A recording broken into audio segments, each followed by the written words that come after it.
అంతవరకు బెదరని లంక కథ ఒక్క పూటలో మారిపోయింది. అంతకాలం చెదరని రావణుని కళ ఒక్క వానరుడికి కదిలిపోయింది. ఎవడో ఒక్కడు ఎలా వచ్చాడో ఎప్పుడొచ్చాడో. సైన్యం వెళుతోంది, చస్తోంది. మంత్రులు వెళ్తున్నారు కానీ తిరిగి రావట్లేదు. చిన్న చిన్న విషయాలకు విసిగించొద్దనే ప్రభువు 10 తలలు పట్టు కూర్చున్నాడు. ఎవడి ప్రాణి?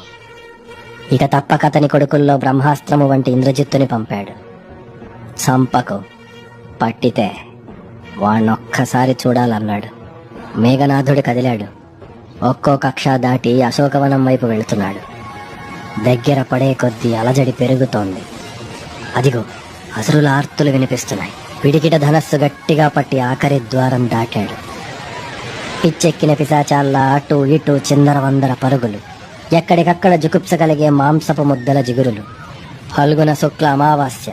ఆకాశంలో మెరుపులు. ఏయ్, ఎక్కడ్రా వాడు అని కేక వేశాడు. ఒక అసురుడు వణికిపోతూ ప్రాకారంపైకి వేలు చూపాడు. అప్పుడే తడి అంటే నింగిజారిన మెరుపు వెలుగులో ఆ భయంకరుణ్ణి చూశాడు. ఒక్క పొంగులో సింహగర్జన చేయగా ఆ కేకకి త్రికూటమే వణికిపోయింది. ప్రళయకాలము పుట్టి రుద్రుడే లంకలోకి దూకాడు. వింత రూపము కట్టి విష్ణు అవతారం ఎత్తాడా?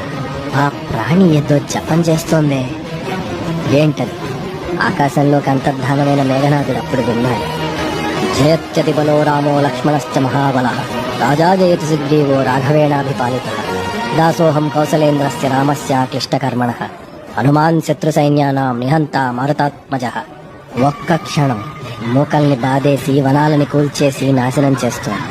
అంతలోనే ప్రాకారమెక్కి నరావణ సహస్రం మే యుద్ధే ప్రతిబలం భవే శిలాభిస్తు ప్రహరత పాదపైశ్చ సహస్రశ అర్ధయిత్వా పురీం లంకాం అవివాద్య చ మైథిలీం సమృద్ధార్థో గమిష్యామి విశతాం సర్వరాక్షసాం.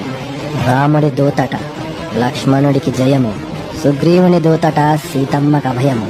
హనుమ తనని తాను పరిచయం చేసుకుంటూ చెప్తున్న జయమంత్రాన్ని ఆ లంక కొడుకు విన్నాడు. నన్ను కొట్టేదెవడు, నన్ను పట్టేదెవడు అంటూ ఆ సవాలుని విని అసురులు మొత్తం పరుగులు పెట్టగా ఆ పూట దాకా ఆగకుండా ఏడ్చిన తల్లి మాత్రం